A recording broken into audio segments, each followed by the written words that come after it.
देखिए बेटा, हमने लास्ट टाइम डिस्कस किया था कि जो सिंपल हार्मोनिक मोशन होती है उसकी मुख्तलिफ इक्वेशंस को हमने डिस्कस किया था, जिसके अंदर डिस्प्लेसमेंट की इक्वेशंस थी, वेलोसिटी की इक्वेशंस थी और भी बहुत सारी इक्वेशंस थी।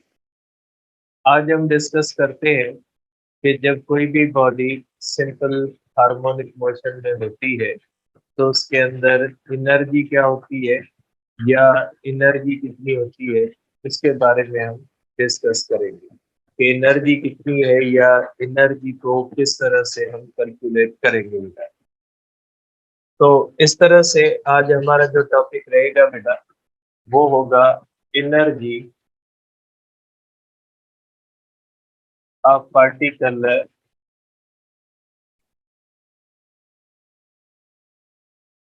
Executing simple harmonic motion. कि जो बॉडी सिंपल हार्मोनिक मोशन में होती है उसके अंदर एनर्जी कितनी होती है बेटा। ठीक है, उसके बारे में डिस्कस करते हैं बेटा। देखिए बेटा, सपोज करें अगर हम इस तरह से करते हैं बेटा कि कोई भी हॉरिजॉन्टल मास स्प्रिंग सिस्टम का मैं एग्जांपल लेता हूँ, लेकिन बेटा इसका मतलब ये नहीं है कि ये फार्मूला सिर्फ हॉरिजॉन्टल मास स्प्रिंग सिस्टम के लिए लगेगा।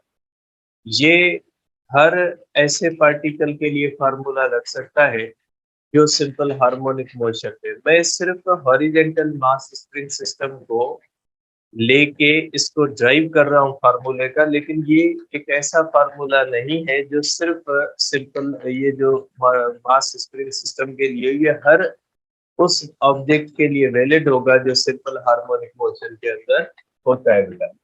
ये आप सपोज करें बेटा टेबल है और इसके ऊपर इस तरह से एक मास रखा हुआ है और ये मास जो रखा हुआ है, ये मास रखा हुआ बेटा, ये रखा हुआ है मीन पोजीशन।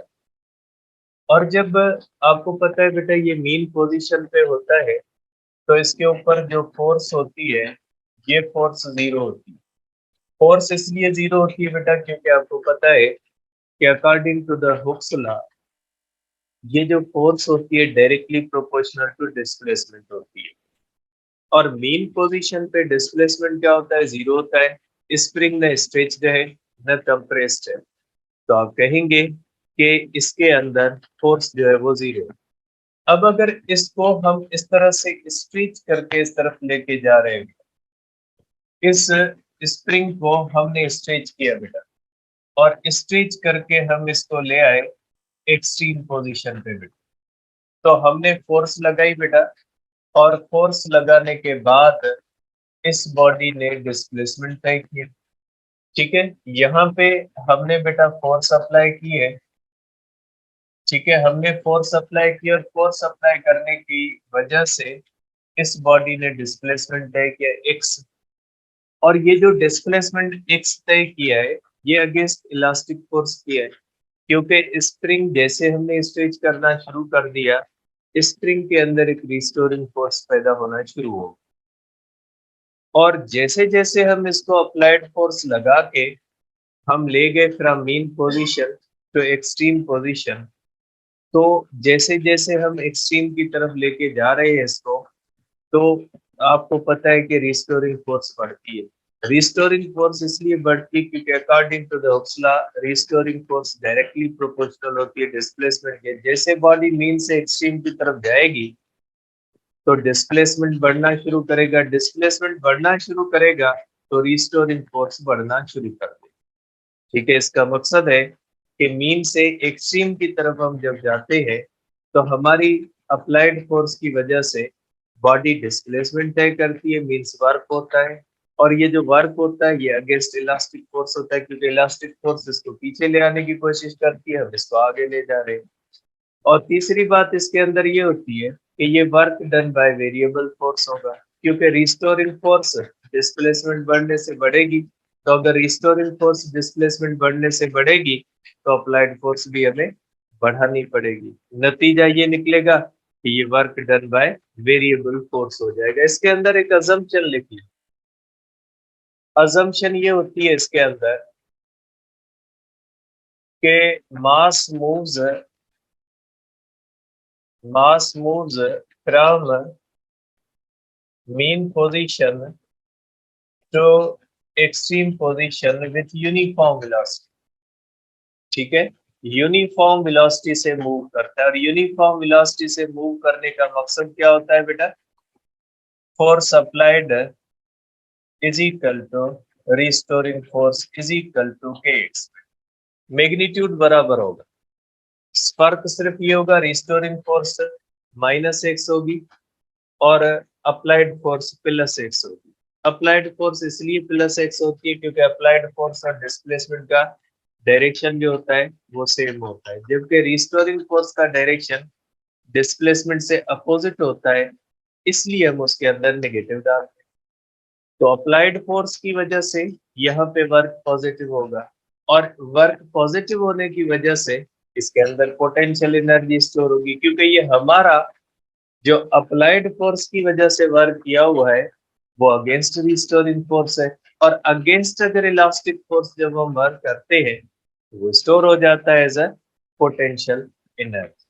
तो याद रखिएगा कि ये मास स्प्रिंग सिस्टम के अंदर एनर्जी आती कहाँ से? तो ये इसका रीजन है कि जब वर्क किया जाता है अगेंस्ट इलास्टिक रिस्टोरिंग फोर्स, तो हमारी जो अप्लाइड फोर्स वर्क करती है वो स्टोर हो जाता है उसके अंदर एज अ पोटेंशियल एनर्जी। ठीक है बेटा, तो ये ध्यान में रखिएगा। अब जब हम इसको यहाँ पे छोड़ेंगे बेटा, तो ये पोटेंशियल एनर्जी किस में कन्वर्ट होना शुरू हो जाएगी?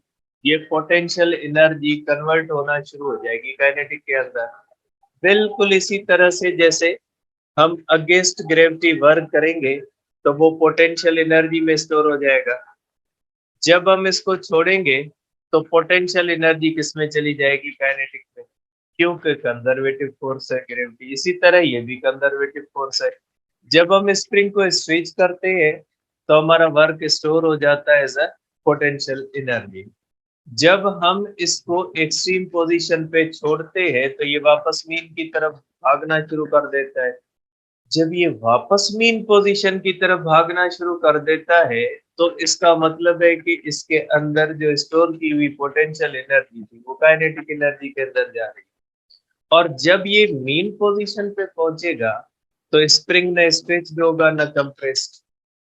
तो जब स्प्रिंग स्ट्रेच और कंप्रेस ही नहीं होगा तो रिस्टोरिंग फोर्स नहीं होगी, रिस्टोरिंग फोर्स नहीं होगी पोटेंशियल एनर्जी नहीं होगी, तो उस वक्त क्या हो जाएगा? पूरी पोटेंशियल एनर्जी काइनेटिक एनर्जी में तब्दील हो चुकी होगी। ठीक है, तो ये ध्यान में रखिएगा कि इसके अंदर पोटेंशियल एनर्जी और काइनेटिक एनर्जी एक दूसरे के अंदर चेंज हो रही होती है। तो आप लिखोगे इसके अंदर बेटा कि अब आप करोगे बेटा पोटेंशियल एनर्जी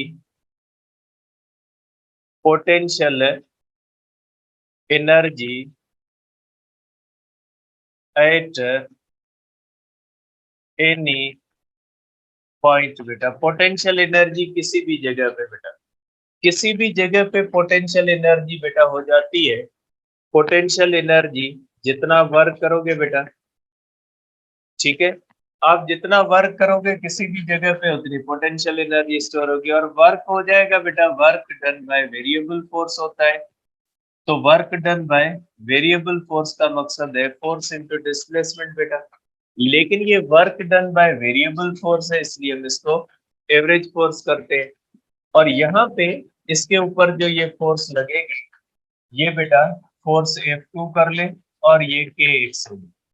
बेटा मैंने माइनस इसलिए नहीं लगाया क्योंकि मैं रिस्टोरिंग नहीं ले रहा, मैं अप्लाइड फोर्स ले रहा हूँ, और ये जो एनर्जी स्टोर होती है रिस्टोरिंग की वजह से नहीं, अप्लाइड की वजह से। एनर्जी ग्रेविटी की वजह से नहीं आती, जो वर्क अगेंस्ट ग्रेविटी जो अप्लाइड फोर्स वर्क करती है ना उसकी वजह से पोटेंशियल एनर्जी आती है।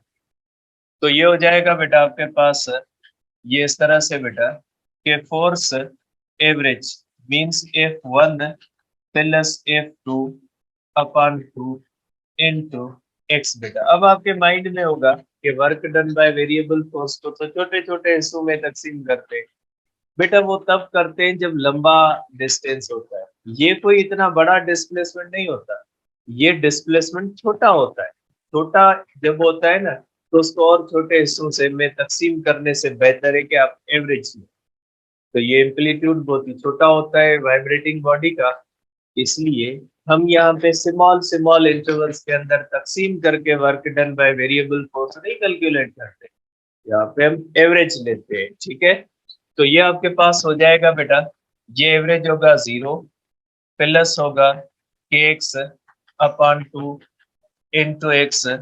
तो potential energy at any position ये हो जाएगा हाफ के एक्स स्क्वायर। बेटा ये आ गया पोटेंशियल एनर्जी का फार्मूला। किसी भी जगह पे जो पोटेंशियल एनर्जी होती है उसका फार्मूला ये होता है। अब आप करोगे पोटेंशियल एनर्जी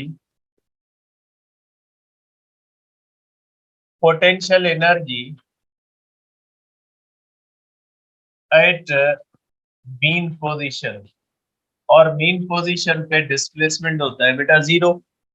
तो आप कर सकते हैं बेटा potential energy is equal to half के x square is equal to half k 0 square is equal to बेटा 0। आपको पता है कि पोटेंशियल एनर्जी 0 होती है। Potential energy at extreme position बेटा,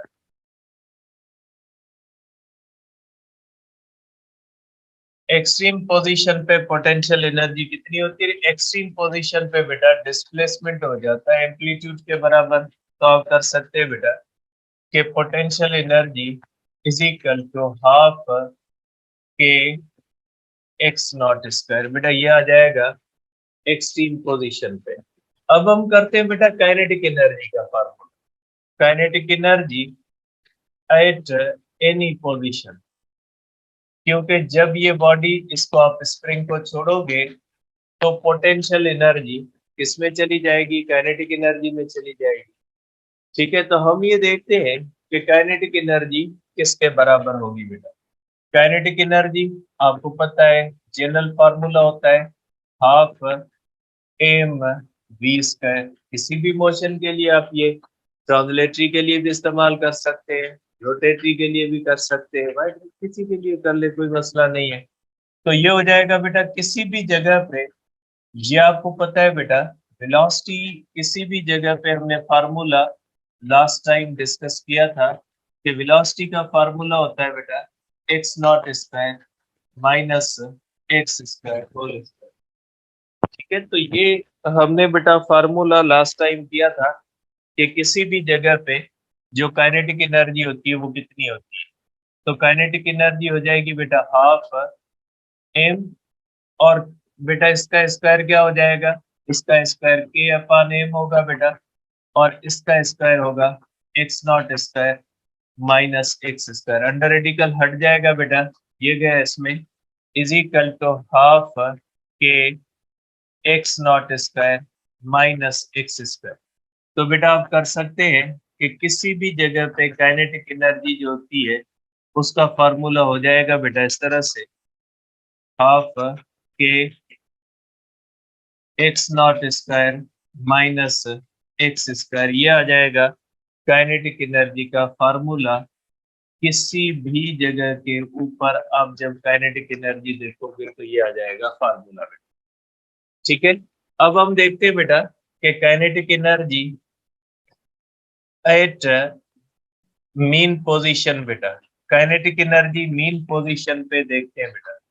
तो आप देख सकते हैं बेटा कि kinetic energy is equal to half के x not square minus 0 is equal to half के एक्स नॉट स्क्वायर।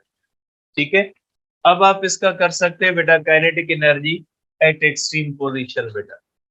आप एक्सट्रीम पोजीशन पे देख ले बेटा kinetic energy at extreme position, जहां पे डिस्प्लेसमेंट बराबर होता है एम्पलीट्यूड के बेटा।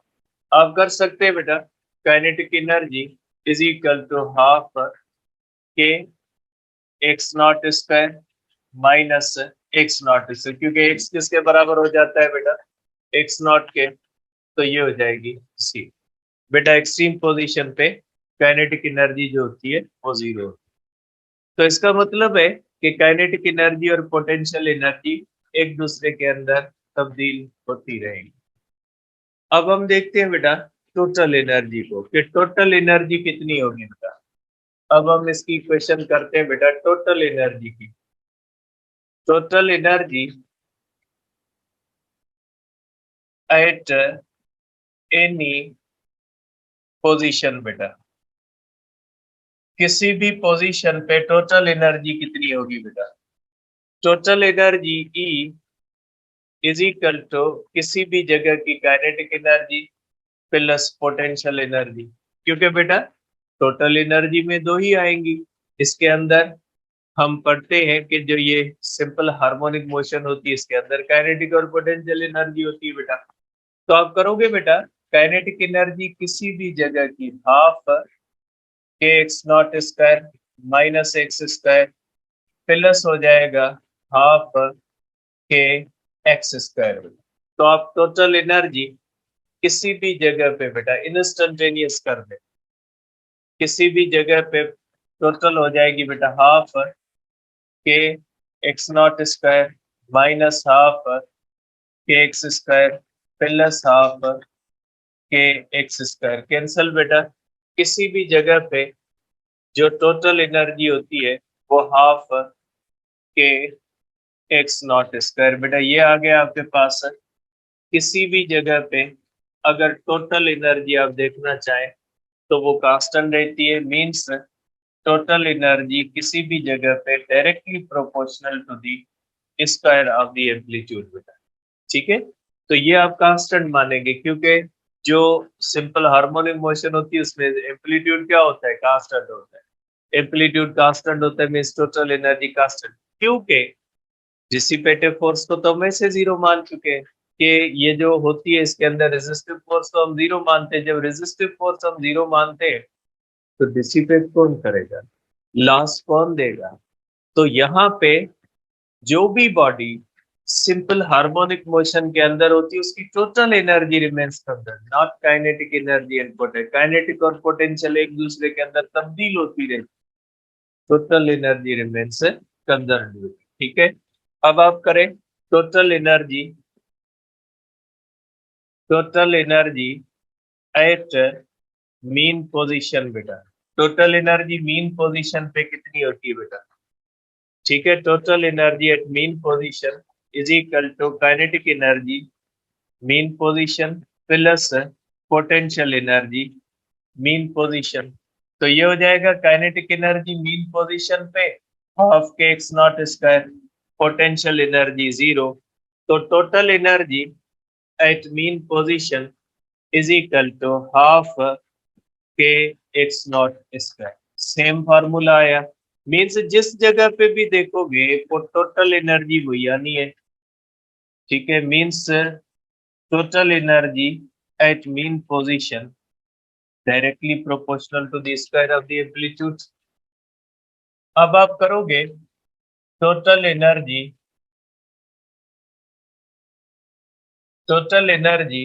एट एक्सट्रीम पोजीशन बेटा। टोटल एनर्जी अगर एक्सट्रीम पोजीशन पे करोगे बेटा तो ये हो जाएगा total energy at extreme position बेटा, kinetic energy at extreme position plus potential energy at extreme position.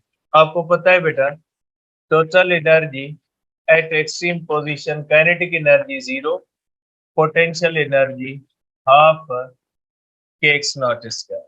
तो ये हो जाएगा बेटा total energy at extreme position is equal to half के एक्स नॉट स्क्वायर। आप इसको इस तरह से कर सकते हैं कि एक्सट्रीम पोजीशन पे बेटा एक्सट्रीम पोजीशन की भी टोटल एनर्जी डायरेक्टली प्रोपोर्शनल है square of the amplitude.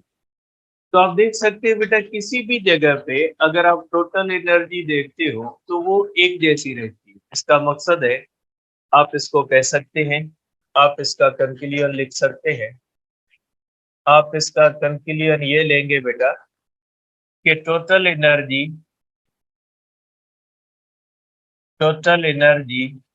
Eight any position remains conserved when particle executes ideal simple harmonic motion या सिंपल हार्मोनिक मोशन कर दे बेटा कि जब कोई भी बॉडी सिंपल हार्मोनिक मोशन में होगी तो उसकी टोटल आइडियल तो में कंडीशन लेते हैं। जब कोई भी बॉडी सिंपल हार्मोनिक मोशन में होगी तो उसकी टोटल एनर्जी कंजर्व रहेगी। Means total energy instantaneous, total energy mean position पे, टोटल एनर्जी एक्सट्रीम पोजीशन पे रिमेन्स कंजर्व। ठीक है, तो ये हो गया हमारे पास बेटा आखिरी इसकी इक्वेशन सी। अब एक ऐसा केस है पेंडुलम का केस है। ठीक है, अब हम करते हैं सिंपल पेंडुलम क्या होते हैं। आखिरी टॉपिक है बेटा सिंपल हार्मोनिक मोशन का, उसके बाद हम शुरू करेंगे इंशाल्लाह वेव्स का। ठीक है, अब ये सिंपल पेंडुलम क्या होता है बेटा।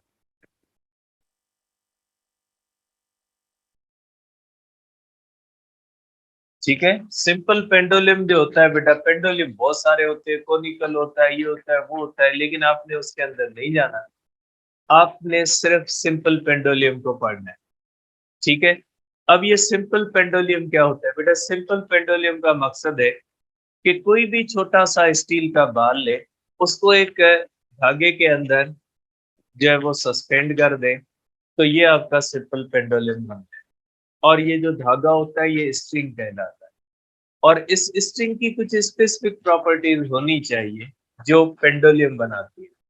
ये स्ट्रिंग बेटा एक्सटेंड ना हो, मीन्स इसको रबड़ की तरह जैसे खींचे ना, वो खींचे नहीं।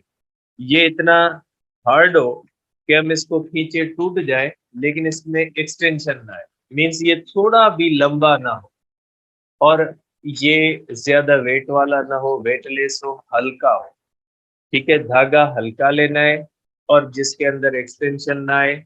ठीक है, तो उसको हम पेंडुलम के लिए इस्तेमाल करते हैं। ऐसा नहीं कि आप रबड़ इस्तेमाल कर ले, उसके अंदर जब आप छोटा सा स्टील बाल सस्पेंड करो तो फिर क्या हो जाएगा कि उसके अंदर फिर एक्सटेंशन आ जाएगी, फिर ये चीजें जो है वो फॉलो नहीं होगी।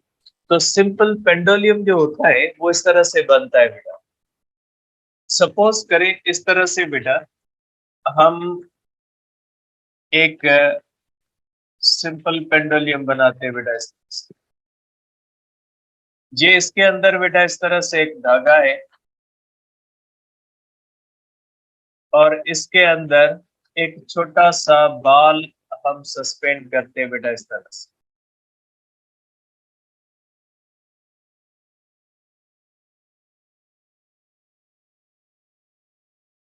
और ये इसका सेंटर ऑफ मास है बाल का बेटा।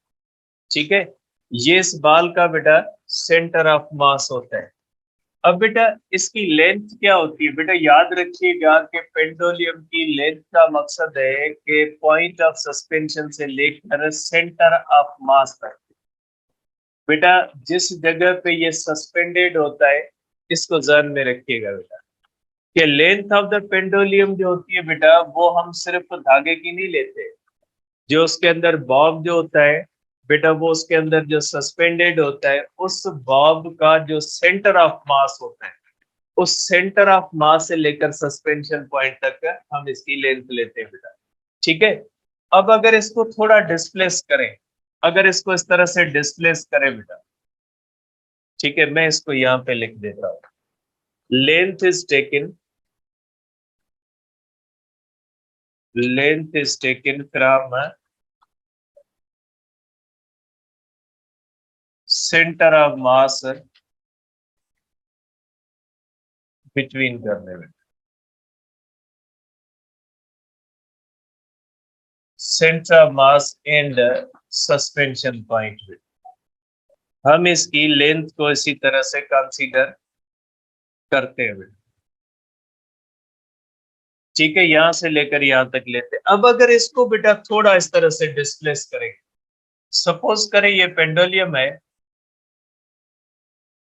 अगर इसको इस तरह से थोड़ा सस्पेंड करें बेटा, ये हमारे पास बेटा पेंडुलम है, ठीक है, और इसको इस तरह से थोड़ा इस तरह से बेटा हम डिस्प्लेस करेंगे। इस तरह से अगर इसको थोड़ा डिस्प्लेस करें,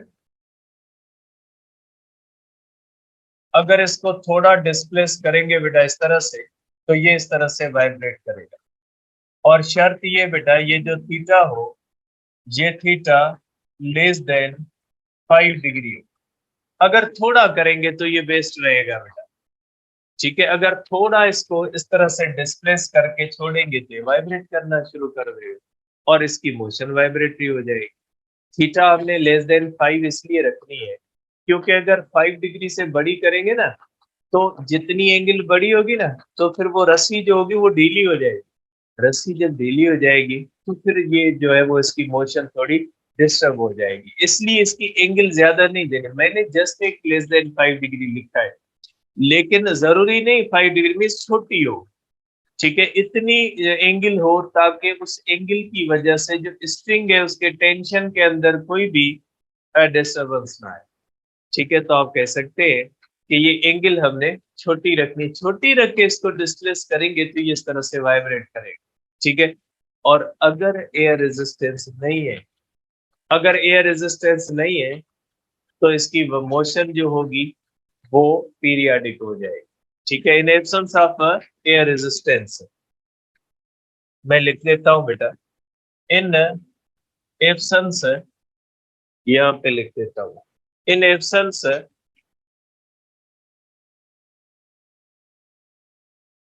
of air resistance, in absence of air resistance, motion of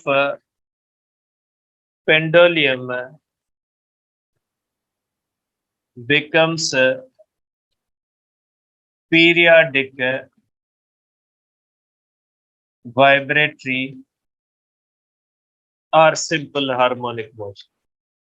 बेटा अगर एयर रेजिस्टेंस नहीं होगी तो इसकी मोशन सिंपल हार्मोनिक मोशन होगी, वाइब्रेटरी भी होगी और पीरियाडिक भी होगी, और इसके अंदर भी acceleration directly proportional to displacement होगी। अब हम यहाँ पे देखेंगे बेटा कि इसको रिस्टोरिंग फोर्स कहाँ से आती है। हॉरिजॉन्टल मास स्प्रिंग सिस्टम के अंदर तो हमने देखा था कि उसको रिस्टोरिंग फोर्स आती है स्प्रिंग की इलास्टिक फोर्स से। इसको रिस्टोरिंग फोर्स कौन देता है बेटा? यहाँ पे जो वेट होता है उस वो इसको रिस्टोरिंग फोर्स प्रोवाइड करता है। कैसे करता है बेटा? देखें, ये जब यहाँ पे इस पोजीशन पे होता है बेटा, वेट डाउनवर्ड होता है और टेंशन अपवर्ड होता है। Weight is equal to tension, ठीक है बेटा, या आप weight minus tension is equal to 0 कर लेते हैं। मीन पोजीशन है और मीन पोजीशन पे फोर्स क्या होती है बेटा? मीन पोजीशन पे इसके ऊपर भी फोर्स क्या लग रही है? नेट फोर्स 0 लग रही है बेटा, ठीक है। अब जब इसको इस तरह से डिस्प्लेस करते हैं तो वेट इस तरह से लगता है बेटा, ये हो गया वेट और ये हो गया टेन। अब ये आमने सामने नहीं है तो दो कंपोनेंट बनेंगे बेटा, ये बनेगा वेट का W cos थीटा और ये बनेगा बेटा W sin थीटा। ये थीटा और ये थीटा बेटा बराबर होगी तो थीटा के हिसाब से ये W cos थीटा होगा और ये W sin थीटा होगा। यहाँ पे जब ये आएगा तो ये वेट होगा, वेट के बने दो हिस्से, ये बना W cos थीटा और ये बना W sin थीटा। अब आप देख लेते हैं कि W sin थीटा जो होता है उसका डायरेक्शन दोनों साइड पे किस तरफ होता है, और ये दोनों साइड पे होता है मीन पोजीशन। और जितना आप इस तरह बढ़ाते जाओगे W sin थीटा बढ़ता जाएगा, W cos थीटा क्या होता जाएगा? कम होता जाएगा, क्योंकि बॉडी इस तरह मूव कर रही है ना, तो W sin थीटा बढ़ता जाएगा। W sin थीटा बढ़ता जाएगा, इसका मतलब ये हुआ कि जैसे जैसे ये मीन टू एक्सट्रीम जाएगा इसके ऊपर restoring force W sin theta बढ़ेगा। तो आप इसको कहोगे कि इसके अंदर restoring force, restoring force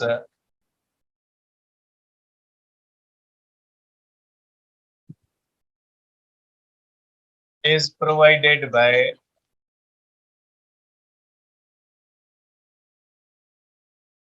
W sine theta. ठीक है, ये W साइन थीटा जो होता है ये रिस्टोरिंग फोर्स देता है बेटा। ठीक है, तो ये हो गया बेटा इसके अंदर के रिस्टोरिंग फोर्स कहाँ से आती है। रिस्टोरिंग फोर्स कौन देता है बेटा, ये वेट का एक कंपोनेंट देता है। और मीन पोजीशन पे आप देखते हैं वेट और टेंशन एक दूसरे से कैंसिल हो जाते हैं, तो इस तरह से होता है बेटा। और यहाँ पे restoring force is equal to हो जाती है बेटा, इस तरह से नेगेटिव साइन लगेगी बेटा, is equal to minus W sine theta. बेटा डायरेक्शन के हिसाब से हम लेते हैं बेटा, यहाँ पे ये हो जाएगा बेटा एम्पलीट्यूड, ये इसका इस तरह एम्पलीट्यूड हो जाएगा, ये इसका इस तरह से एम्पलीट्यूड हो जाएगा। ठीक है, तो ये इस तरह से रिस्टोरिंग फोर्स आती है इसके अंदर। अब इसको हम कर सकते हैं बेटा, इसको आप प्रूव भी कर सकते हैं मैथमेटिकली कि इसके ऊपर जो रिस्टोरिंग फोर्स है ये हो जाएगी माइनस W साइन थीटा। ये डायरेक्शन की वजह से ये इस तरफ है वो उस तरफ है, जो है वो इस हिसाब से M A is equal to minus mg sine theta. M गया एम में, इसकी एक्सीलरेशन हो जाती है बेटा माइनस G साइन थीटा। बेटा इसकी एक्सीलरेशन क्या हो जाती है बेटा, माइनस G साइन थीटा। बेटा अब आप यहाँ पे देख सकते हैं बेटा कि ये एक ट्राइंगल बनता है बेटा, ये एक ट्राइंगल बनता है बेटा इस तरह से। और ये पोजीशन O, सॉरी इस पोजीशन को कर दे O, ये पोजीशन कर दे P, ये पोजीशन कर दे Q बेटा। ठीक है, तो ये होता है if theta less than 5 degree. बेटा यही इंपॉर्टेंस थी, थीटा लेस देन 5 डिग्री। अगर थीटा लेस देन 5 डिग्री है तो ये ट्राइंगल जो है वो राइट एंगल ट्राइंगल बने। अगर थीटा ग्रेटर देन 5 डिग्री है तो ये राइट एंगल ट्राइंगल नहीं बनने वाला। ये राइट एंगल ट्राइंगल उस सूरत में बनेगा जब थीटा लेस देन 5 डिग्री होगी। ठीक है, और थीटा जब लेस देन 5 डिग्री होगी, मैंने फोर्थ चैप्टर के अंदर एक बात आपको पढ़ाई थी, मैंने कहा था याद रखिएगा, चैप्टर 8 के अंदर यूज होगी सर्कुलर मोशन के अंदर। तो बेटा जब एंगल लेस देन 5 डिग्री होती है तो उस कंडीशन के अंदर एंगुलर डिस्प्लेसमेंट और साइन थीटा जो होते हैं वो बराबर होते हैं। ये मैंने फोर्थ चैप्टर के अंदर पढ़ाई थी, आपके पास PDF होगा, देख लीजिएगा। Less than 5 degree then triangle OPQ becomes right angle triangle. बेटा ये राइट एंगल ट्राइंगल बन जाता है बेटा, ये राइट एंगल ट्राइंगल बन, लेकिन शर्त क्या है, एंगल लेस देन 5 डिग्री हो। अब देखिए बेटा ये एंगुलर डिस्प्लेसमेंट तय करता है, क्योंकि ये बेटा लाइक रोटेटरी मोशन की तरह उसका पीस होता है इस तरह से बेटा ये। तो इसके अंदर देयरफॉर इसके अंदर हम कर सकते हैं बेटा, ठीक है, इसके अंदर हम कर सकते हैं बेटा sine theta is equal to theta, where sine theta जो होता है बेटा रेशियो होता है और थीटा एंगुलर डिस्प्लेसमेंट होता है। साइन थीटा रेशियो इस एंगल का होता है और थीटा एंगुलर डिस्प्लेसमेंट। देयरफॉर आप लिख सकते हैं इसको बेटा, इसलिए आप इसको लिख सकते हैं a is equal to minus G theta, क्योंकि साइन थीटा किसके बराबर हो जाएगा, थीटा के बराबर हो जाएगा। और यहाँ पे बेटा यहाँ पे एंगुलर डिस्प्लेसमेंट होता है बेटा एस अपान आर, यहाँ पे एस होगा एम्पलीट्यूड और आर होगा बेटा लेंथ के बराबर, और थीटा हो जाएगा बेटा एस अपान आर, एस हो जाता है एम्पलीट्यूड और आर जो होता है बेटा सॉरी एस जो होता है बेटा एक्स के बराबर होगा, और आर जो होगा बेटा ये लेंथ के बराबर होगा, क्योंकि यहां से लेकर बेटा यहां तक ये एक्स होगा बेटा, और ये एम्पलीट्यूड सीधा होता है बेटा, वेक्टर होता है। तो यहाँ पे ये हो जाएगा बेटा, तो इस कंडीशन के अंदर क्या हो जाएगा बेटा, एस हो जाएगा एक्स के, और ये रेडियस जो होता है बेटा लेंथ के बराबर हो जाता है इसके अंदर। ये आप कर लेंगे बेटा, लेंथ के बराबर होता है। तो आप इसको पुट करोगे तो ये हो जाएगा बेटा a is equal to minus G x upon L. बेटा आप इसको कर सकते हैं a is equal to minus G upon L into x, ये कांस्टेंट है बेटा, तो acceleration directly proportional to the displacement. आप इसको इस तरह कर सकते हो। आप इसको इस तरह से करोगे इज इक्वल टू माइनस बेटा कांस्टेंट कांस्टेंट इनटू बेटा एक्स करोगे तो आप कर सकते हैं कि माइनस डिस्प्लेसमेंट, इसका मकसद है कि ये बात प्रूव हुई कि इसकी एक्सीलरेशन डायरेक्टली प्रोपोर्शनल है किसके बेटा, निगेटिव ऑफ डिस्प्लेसमेंट। ठीक है, तो आप कह सकते हैं कि बेटा इसकी मोशन भी जो होती है वो डायरेक्टली प्रोपोर्शनल होती है निगेटिव ऑफ डिस्प्लेसमेंट के। अब इसका टाइम पीरियड करते हैं, इसका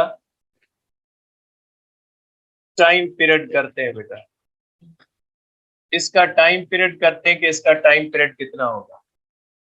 देखें बेटा, अभी हमने किया है acceleration minus g upon L into x बेटा।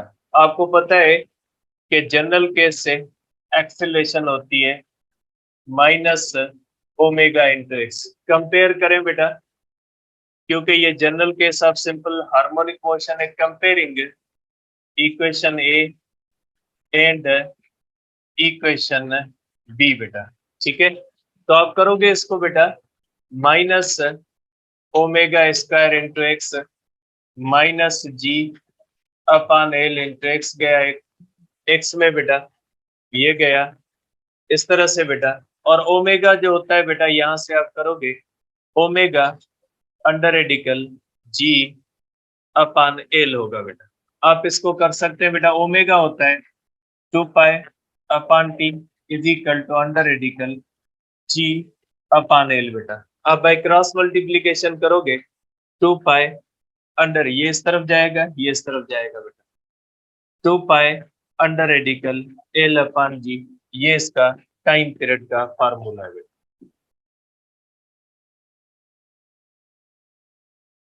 ये देखें बेटा, ये आ गया टाइम पीरियड का फार्मूला। अब यहाँ से बहुत सारी चीजें आती है इसके अंदर कि टाइम पीरियड जो होता है बेटा डायरेक्टली प्रोपोर्शनल है लेंथ के। अब ये बहुत सारी चीजें होती है, लिखता नहीं हूं मैं, बताता हूँ आपको। Time period directly proportional length के होता है। इसका मकसद है कि टाइम पीरियड सीजन पे डिपेंड करेगा। आपको पता है लेंथ के अंदर लीनियर एक्सपेंशन आती है, गर्मी के अंदर पेंडुलम की लेंथ जो होती है बढ़ जाती है और सर्दी के अंदर कॉन्ट्रेक्शन आती है। ठीक है, इसका मकसद है कि time period depends upon temperature, और टेम्परेचर वेरी करता है सीजन टू सीजन, और ये टाइम टू टाइम वेरी करता है, इसलिए time period also depends upon temperature, also depends upon season बेटा। इसके अंदर एक और केस भी आता है, ठीक है बेटा, कि अगर बच्चा झूले के ऊपर बैठा हुआ है, झूला इस तरह से वाइब्रेट कर रहा है, अब बच्चा उसी झूले के ऊपर अगर खड़ा हो जाए तो क्या होगा बेटा, बच्चा जब बैठा है उसका सेंटर ऑफ मास नीचे होता है, तो बेटा लेंथ बड़ी होती है। बच्चा जब उठ जाता है ना, तो उठने से सेंटर ऑफ मास शिफ्ट ले लेता है, और बच्चे के उठने से सेंटर ऑफ मास ऊपर हो जाएगा, लेंथ कम हो जाएगी। मैं पहले आपको बता चुका हूँ, लेंथ होती है between centre of mass and suspension point. तो बच्चा जब झूले के ऊपर बैठा होता है तो बच्चे की किलोज डिस्ट्रीब्यूशन ऑफ मास होती है, और सेंटर ऑफ मास जो होता है वो सस्पेंशन पॉइंट से बेटा दूर होता है। ठीक है, तो मैं यहाँ पे लिख देता हूँ, फिर आपको मसला होगा। तो ये आप कहेंगे कि as length changes with temperature, therefore T depends upon temperature as well as different seasons बेटा। डिफरेंट सीजन्स के अंदर टेम्परेचर डिफरेंट होता है बेटा। ठीक है, ये एक पॉइंट हो गई बेटा। दूसरी पॉइंट ये होती है, इफ सिटिंग चाइल्ड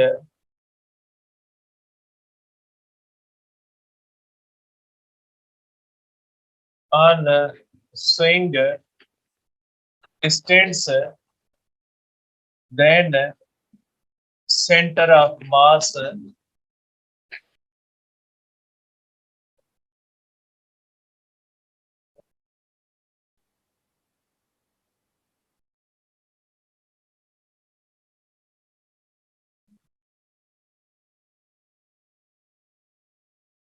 ठीक है बेटा, इसमें ये होता है कि टाइम पीरियड क्या हो जाता है, डिक्रीज हो जाता है। टाइम पीरियड जो होता है डिक्रीज होने का मकसद है बेटा कि वाइब्रेशन फास्ट हो जाएगी। बच्चा बैठा हुआ है, सिलो झूला झूल रहा है, उठ के खड़ा हो जाएगा, खुद ब खुद फास्ट होगा, क्योंकि सेंटर ऑफ मास ऊपर शिफ्ट ले लेगा, लेंथ कम होगी, सेंटर ऑफ मास जो होगा वो इस तरह से हो जाएगा। अब इसके अंदर एक दूसरा भी है, एक किस्सा, कि अगर इस तरह से कोई भी स्फीयर है, उसके अंदर पानी भरा हुआ है इस तरह से, और वो इस तरह से वाइब्रेट कर रहा है। अब अगर उसके अंदर होल ड्रिल करें और पानी उससे निकलना शुरू हो जाए, तो टाइम पीरियड पे क्या होगा बेटा, देखें, जब ये झूला भरा हुआ है, तो ये सॉरी स्फीयर भरा हुआ है, तो इसका सेंटर ऑफ मास सेंटर पे होता है। पानी जैसे जैसे इसके अंदर निकलेगा बेटा, पानी निकलेगा तो पानी नीचे आता जाएगा, ऊपर हवा बढ़ती जाएगी, और हवा की डेंसिटी कम होती है, पानी की डेंसिटी ज्यादा होती है, सेंटर ऑफ मास नीचे शिफ्ट लेगा। सेंटर ऑफ मास नीचे शिफ्ट लेगा तो लेंथ बढ़ेगी। लेंथ बढ़ेगी तो क्या होता है कि उससे टाइम पीरियड बढ़ेगा और वाइब्रेशन स्लो हो जाएगी। इसलिए अगर ऐसा कोई किस्सा हो कि जिसके अंदर ये कहा जाए कि कोई बलून है, कुछ भी है, वो इस तरह से वाइब्रेट कर रहा है, सिंपल हार्मोनिक मोशन, उसमें होल ड्रिल करते हैं, पानी फ्लो करना शुरू कर देते हैं, फिर क्या होगा, तो फिर बेटा क्या हो जाएगा कि पहले उसका टाइम पीरियड बढ़ेगा, स्लो होगा, लेकिन जब बिल्कुल पानी उससे निकल जाएगा, पूरी उसके अंदर एयर फिल हो जाएगी, तो बेटा क्या हो जाएगा, वापस सेंटर ऑफ मास सेंटर पे चला जाएगा, क्योंकि फिर सारी एयर है, डेंसिटी यूनिफॉर्म है, तो फिर टाइम पीरियड सेम हो जाएगा। तो इसका जवाब ये होगा कि पहले बढ़ेगा और बाद में सेम होगा। कहीं कहीं पे ये होता है कि पहले बढ़ेगा बाद में कम, नहीं, कम नहीं होगा, क्योंकि ओरिजिनल से कम कभी नहीं होगा, ये पहले बढ़ेगा बाद में सेम होगा। तो इसके अंदर भी ये होता है बेटा कि if water flows out from sphere executing simple harmonic motion, then T first T increases, then becomes same। ठीक है, तो ये चीज एग्जाम में रखिएगा बेटा, ये इसके लेंथ के इसके ऊपर असरात होते हैं। और दूसरे होते हैं बेटा कि टाइम पीरियड जो होता है बेटा, इसके अंदर जो टाइम पीरियड होता है बेटा is inversely proportional to the under radical g.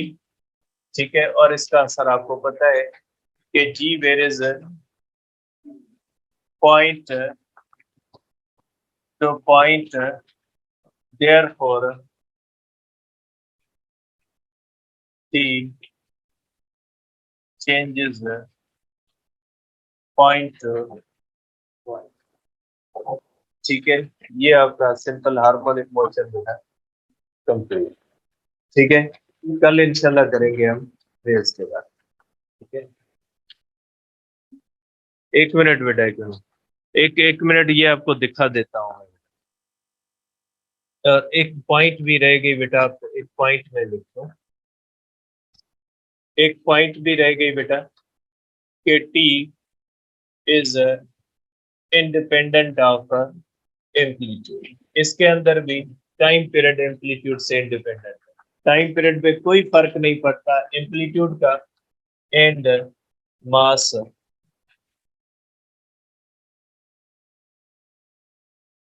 ठीक है, ये जो मास होता है बेटा पेंडुलम का, इसका और जो होता है इसका कोई फर्क नहीं पड़ता, क्योंकि मास और ये दोनों फार्मूले में नहीं आते बेटा। मैं ये आपको दिखा देता हूँ इसकी, ये मैं आपको दिखा देता हूँ।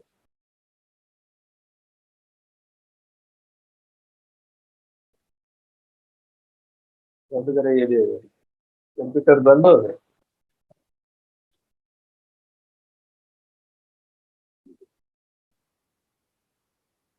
ये मैं आपको इसका दिखा देता हूँ कि ये मास या लेंथ या इनके क्या असरात होते हैं इसके ऊपर बेटा। ठीक है, सब चीजें देख लेते हैं कि इसके असर क्या होते हैं बेटा।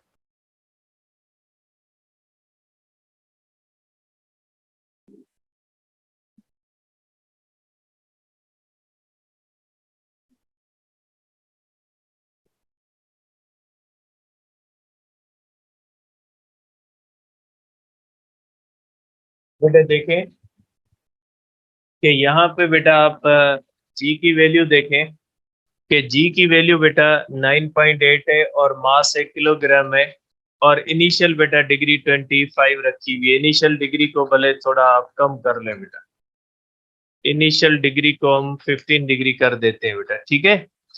अब आप देखेंगे बेटा, जब ये इस तरह से वाइब्रेट करेगा, ठीक है, ये जब वाइब्रेट करेगा तो आप देखिएगा बेटा लेंथ बढ़ाने का असर क्या होता है। लेंथ बढ़ने से टाइम पीरियड बढ़ जाएगा। बढ़ जाने का मकसद है वाइब्रेशन स्लो हो जाएगी। पहले लेंथ का असर देखते हैं। देखिए बेटा, ये इस तरह से वाइब्रेट कर रहा है बेटा। अब देखिए ये एनर्जी के चार्ट है, कोई मसला नहीं है, ठीक है। अब इसके अंदर बेटा लेंथ देखें, लेंथ 1 मीटर है। अगर लेंथ को हम कम करेंगे बेटा, लेंथ को कम कर देंगे बेटा, ये देखें, लेंथ को कम करने से टाइम पीरियड कम हो जाता है, वाइब्रेशन जो होती है बेटा फास्ट हो जाएगी। आप देख लें बेटा इसको इस तरह से कि लेंथ को बेटा कम करने से वाइब्रेशन जो होगी बेटा इस तरह से टाइम पीरियड जो होता है ये कम हो जाएगा बेटा, और लेंथ को बढ़ाने से टाइम पीरियड जो होगा बेटा वो बढ़ जाएगा, ठीक है। अब मास को बढ़ाते हैं बेटा। देखिए मास को बढ़ाने से कोई फर्क नहीं पड़ता, मास छोटा हो या ज्यादा हो इसके ऊपर कोई फर्क नहीं पड़ता बेटा, ठीक है। और जी को बढ़ाने से देखें बेटा, जी को बढ़ाने से ये होगा कि टाइम पीरियड जी बढ़ेगी तो टाइम पीरियड क्या हो जाएगा बेटा, कम हो जाएगा। तो ये आप इस तरह से इसके इफेक्ट्स देख सकते हैं बेटा। ये फोर्सेस हैं इसके ऊपर। ये देखें, ये जो डब्ल्यू साइन थीटा है इसका देखें डायरेक्शन जो होता है वो ऑलवेज टुवर्ड्स किस तरफ होता है बेटा, ऑलवेज टुवर्ड्स मीन पोजीशन होता है बेटा। आप डिग्री बढ़ा दें ताकि भले वाइब्रेशन थोड़ी इस तरह से देखें बेटा। जितना एम्पलीट्यूड बढ़ता है वहां पे एनर्जी देखें बढ़ रही है, क्योंकि एनर्जी सिंपल हार्मोनिक मोशन की एम्पलीट्यूड पे डिपेंड करती है बेटा, ठीक है। ये आप देख सकते हैं बेटा कि इनिशियल डिग्री जो है, ये आप देख सकते हैं बेटा कि इसके अंदर डब्ल्यू साइन थीटा का direction always towards mean position होता है। कल डिस्कस करते हैं बेटा, ठीक है। दूसरी बात बेटा कि आप टेस्टें दे नहीं रहे जीटीस, और कोई कहता है सेल्फ असेसमेंट टेस्ट है, उसकी है उसकी है। अब मैं नेम नहीं लेता, ये असेसमेंट टेस्ट वाले जो होते हैं ये फिर हमारे शागिर्द हैं बहुत सारे। तो सिंपल वर्ड्स में बात के नॉन प्रोफेशनल बंदे बंदे बंदे हैं, इनका कोई ताल्लुक नहीं होता किसी एकेडमिक से।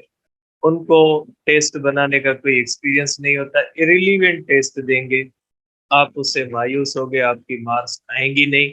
सिलेक्टेड टीचर से ये टेस्ट बनवाते हैं, और जिस सेंटर से ये टेस्ट बनवाते हैं उसके टीचर अपने बच्चों को टेस्ट बता देते हैं। सब के सब 100% मैं बता रहा हूँ, मैं बहुत सारी टेस्टिंग सर्विसेज के अंदर हमने टेक्निकल सपोर्ट देते हैं।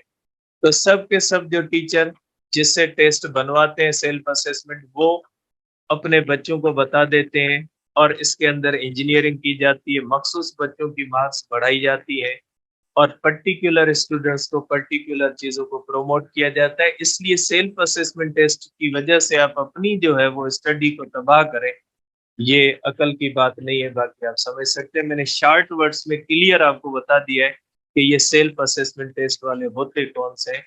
बिल्कुल वांदे फ्री लोग होते हैं, कोई इनकी एकेडमिक्स देख ले, यूनिवर्सिटीज के अंदर इनकी कोई भी कारकर्दगी नहीं होती। सिलेक्ट हो जाना मेडिकल यूनिवर्सिटी में कोई इंटेलिजेंस इफिशिएंसी का मैार नहीं होता। बाकी आप खुद सोच सकते हैं कि आप अपना नुकसान कितना करें।